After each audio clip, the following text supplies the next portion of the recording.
अखिलेश की सपा ने रामचरितमानस पर उठाए सवाल। सपाई रोली तिवारी का भड़का गुस्सा, लगा दी क्लास। अखिलेश की सपा से अकेले ही भिड़ गई रोली तिवारी।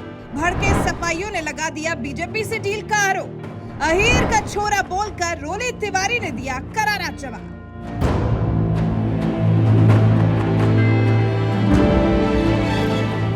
नमस्कार, मैं नियाज खान और आप देख रहे हैं एनएमएफ न्यूज। जिस उत्तर प्रदेश की धरती पर स्वयं मर्यादा पुरुषोत्तम भगवान राम ने जन्म लिया हो, उस धरती पर भगवान राम के चरित्र पर लिखी रामचरितमानस पर सवाल उठाए जाएंगे, ये बात शायद ही किसी ने सोची होगी। लेकिन हैरानी की बात यह है कि आज के दौर में इस मुद्दे पर जमकर राजनीति हो रही है और ये राजनीति कर रही है समाजवादी पार्टी, जिसके नेता स्वामी प्रसाद मौर्य ने रामचरितमानस को बकवास तक बता दिया। लेकिन इसके बावजूद सपाई अध्यक्ष अखिलेश यादव ने चुप्पी साध ली। लेकिन समाजवादी पार्टी में ही कुछ लोग ऐसे हैं जिन्होंने चुप्पी साधने से बेहतर आवाज उठाना समझा, और ये नाम है सपा की पूर्व प्रवक्ता रोली तिवारी, जिन्होंने इस बार अहिर का छोरा बोलकर सपाइयों को चैलेंज दे दिया।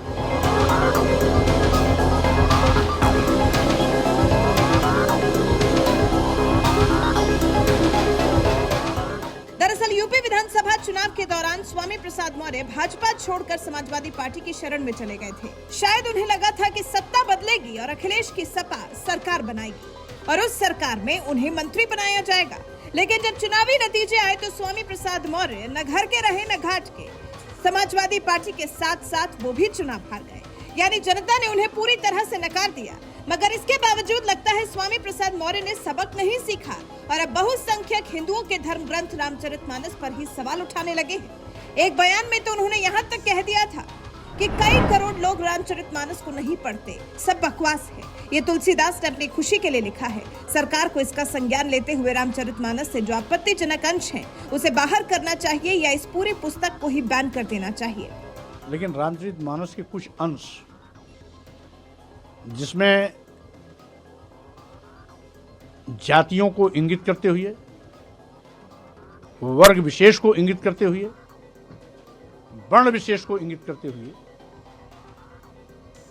कटाक्ष किया गया है, अपमानजनक टिप्पणियां की गई हैं। उन अपमानजनक टिप्पणियों को प्रतिबंधित किया जाना चाहिए, ये हमारी मांग है।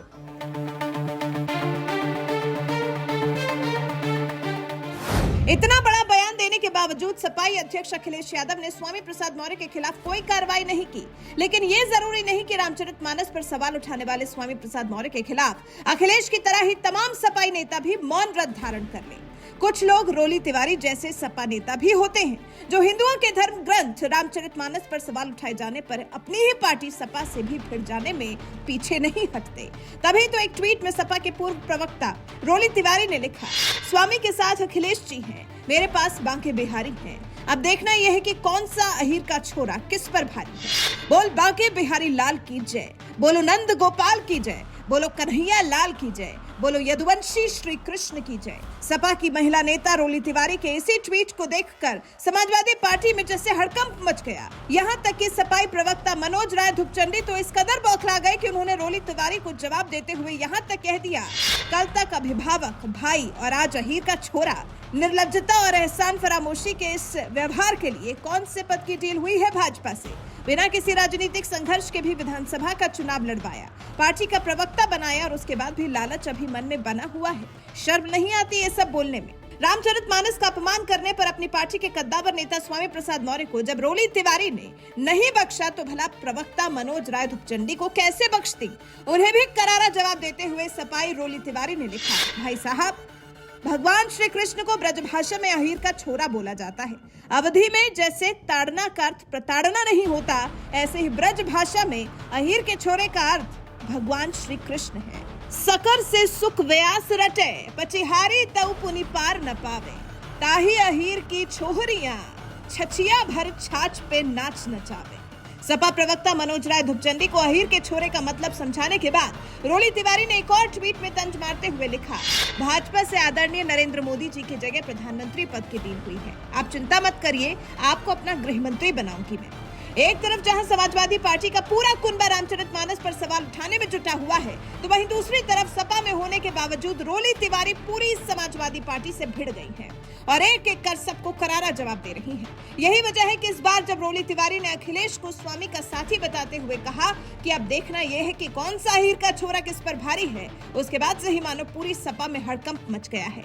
यहाँ तक कि समाजवादी पार्टी के आधिकारिक प्रवक्ता भी मैदान में कूद गए हैं और रोली तिवारी पर बीजेपी से डील करने का आरोप लगाने लगे। बहरहाल रामचरितमानस के सम्मान के लिए पूरी सपा से अकेले भिड़ने वाली सपाई रोली तिवारी ने जो जवाब दिया, उस पर आपका क्या कुछ कहना है? अपनी राय हमें कमेंट कर जरूर बताएं। साथ ही साधु संतों ने स्वामी प्रसाद मौर्य को जवाब देते हुए क्या कहा, आइए आपको सुनाते हैं।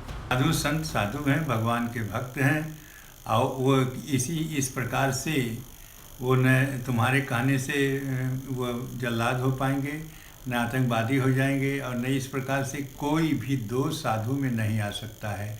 लेकिन हाँ, जो मानसिकता जिसकी होती है वह मानसिकता जरूर साधुओं के प्रति व्यक्त की जाती है। तो स्वामी प्रसाद मौर्य की मानसिकता यह है, जल्लाद की है, राक्षस की है, पिशाच की है। इस भावना से ही प्रेरित हो करके और रामचरितमानस के चौपाइयों को लेकर वो बोल रहे हैं, इनको निकाला जाए, बैन किया जाए रामचरितमानस को। इसलिए ये जल्लाद, राक्षस, बेईमान और धूर्त, ये जितना भी शब्द हैं, ये सब स्वामी प्रसाद मौर्य के लिए ही लागू होते हैं, किसी संत के लिए नहीं लागू होते हैं।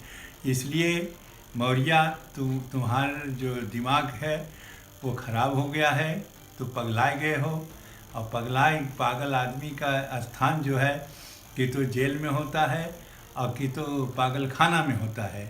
इसलिए तुम जिस तरह से बोल रहे हो, इससे स्पष्ट है कि तुम्हें पागल खाना में भेज दिया जाए, जहाँ की तुम्हारी ये दवा हो, जिस दवा से तुम ठीक होकर एक बार फिर अपने एजेंडे को प्रत्यक्ष कर दिया है कि किस प्रकार से सपा तथा सपा का जो एमएलसी है स्वामी प्रसाद मौर्य राम और राष्ट्र के प्रति सोचता है। मुलायम सिंह की सरकार थी, धड़ल्ले से यहाँ गोलियां चलाई गई और यहाँ शहीद मार्ग का निर्माण कर दिया गया। जिस अयोध्या की धरती को जो अपराजय है, अजय है, ऐसी अयोध्या में उन्हीं आराध्य राष्ट्र पुरुष मर्यादा पुरुषोत्तम भगवान श्री राम के भक्तों को गोलियों से भून दिया गया तथा रामचरितमानस को जिस प्रकार से उसी पार्टी का एमएलसी स्वामी प्रसाद मौर्य जल्लाद बताने की चेष्टा कर रहा है, तो यह अत्यंत निंदनीय है, राष्ट्रद्रोह है। तत्काल प्रभाव से ऐसे बेधर्मी के ऊपर मुकदमा अगर नहीं पंजीकृत किया गया तो मैं दिवाकराचार्य ऐलान करता हूं कि मैं अनशन पर बैठूंगा इसके लिए।